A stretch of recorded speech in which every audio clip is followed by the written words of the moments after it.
How to eat more protein. Athletes often are always looking for an edge. They're looking for that something special, that something a little bit different to improve their performance, that extra 1%. We often see special training techniques, cutting edge recovery, and magic kind of diet plans. The truth is, there's no real secret weapon. The simple stuff is usually the best stuff.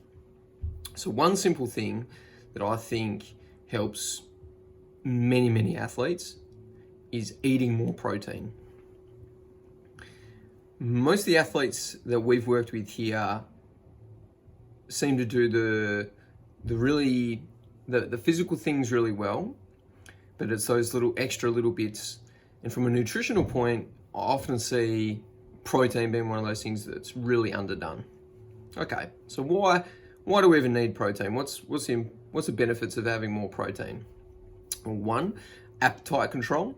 So more protein can help you feel a little bit more satisfied, a little bit fuller in between meals. This can lead to better weight and body composition management. So if you're trying to either reduce body fat and stay nice and lean, because you feel a little bit more satisfied after your meals, you might not eat as much. Protein also really avoids like overeating as well, because it kind of fills you up a little bit quicker. Better strength.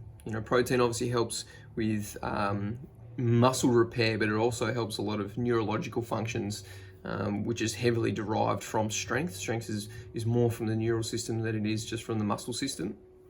Therefore, we also get better improvements in muscle growth and muscle maintenance. So muscle is literally made of protein. So you've got to eat muscle to grow muscle. There's only little micro traumas, so it can improve your recovery. So you can speed up your recovery in between training sessions. There's only micro traumas to the muscle. So protein goes in and fixes and repairs those micro traumas, rebuilds, remodels itself, and remodels itself stronger as well. It can aid recovery from an injury. So similar to normal recovery, an injury is just like a larger scale kind of tissue damage. A little bit more damage has occurred. It's less micro trauma, more superficial, but pretty similar nonetheless in regards to like how it needs to repair itself. It needs protein as one of the nutrients to help aid and kind of connect and repair the tissues that have been damaged.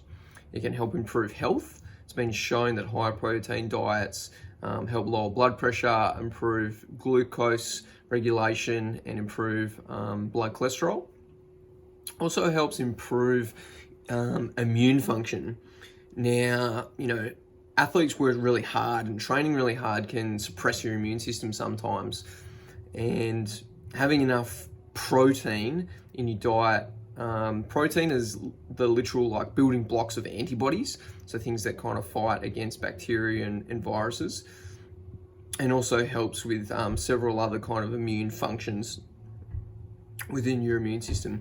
So protein can help strengthen an athlete's immune system and make them less vulnerable to becoming sick. Okay, so how much protein do we need? Now, there's some different things on this, and look, I'll give you the scientific review of it.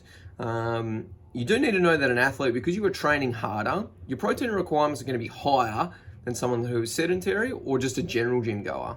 Yep. So if you're training quite hard, you're going to need more protein because there's more to recover from, right? So a general rule of thumb is anywhere between 1.2 grams to 2.2 grams of protein per kilogram of body weight. So as an example, maybe a 60 kilo female athlete will need anywhere between 72 and 132 grams of protein per day. And maybe an 85 kilo male athlete will need anywhere between 102 and 187 grams per day. This may depend on your body composition as well. If you've got a higher body fat percentage, you may still want to keep that down to the lower end. Now, we also want to kind of spread this over the day. So you don't just want to like stack one meal with 100 grams of protein. Ideally, protein kind of stores as a plasma pool within the body. So you kind of want this always readily available protein source. So we often advocate that you try and eat protein at every single meal to keep this plasma pool topped up at all times. Okay, so where can we even get this protein from? So foods that are high in protein, we're going to look at the different animal-based and plant-based options because both work really well. Don't get too caught up and confused whether one's better than the other. It's probably for a deeper discussion, but really both can be very, very useful. If you're vegetarian or vegan, you can still definitely get enough protein. There's plenty of options out there.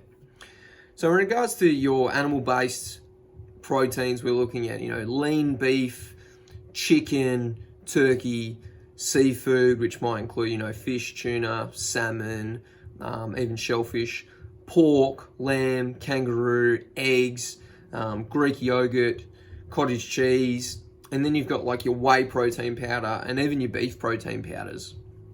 For a more plant-based option, you might be looking at tempeh, tofu, edamame, lentils, all the colors, beans like navy, lima, kidney black, split peas, and even black-eyed peas. Then you can obviously get, protein, plant-based protein sources, and they generally use a lot of the materials that we just spoke about there. Okay, so how do we actually even eat more protein? Because that's the point. We need to build consistency in maximizing the benefits of protein. If you kind of have one high protein day and then 4 low protein days, it's not going to be enough. We need to really be as consistent as possible with the aim of ideally eating enough protein at every single meal. So what we need to do is create some kind of routine and consistency. We need to build a habit of having protein at every single meal. So here's a strategy that you can use. 1, use the foods that I've kind of just listed just then to create like a basic meal plan and write it down. Just rough it out, but make sure that each meal that you've put down has a source of protein in it. From there, you can generate a shopping list from your meal plan. Go to the shops, buy the foods. Prepare the meals for the week. Have it all ready to go. If you don't want to prepare it all, just make sure it's at least in the fridge. So if you want to have something for dinner or for lunch, that you can easily pull it out and have. Focus on this for a 2-week block. Try and be as consistently as you possibly can. So if you eat 4 times in a day, make sure that every single meal just has a source of protein. Don't stress too much about the other things that might be in the meal. Just focus heavily on what protein source you're having in each meal. To get you started, here's an example of a day. So for breakfast, you might have an omelette with some tomato and onions and 2 pieces of toast. For lunch, you might have tuna, brown rice and steamed vegetables, and mix all that together. As a snack, you might have dried edamame beans, hummus and carrot sticks. For dinner, you might have a nice tender steak, sweet potato and broccoli. And maybe for dessert, you might have some Greek yogurt mixed with some frozen berries and almonds. Hopefully that's helped, guys. Protein, definitely one of the more essential nutrients that an athlete can be having. Give it a go for a period. See how you go. If you feel the benefits, great. If you don't, go back to what you're normally doing. Thanks.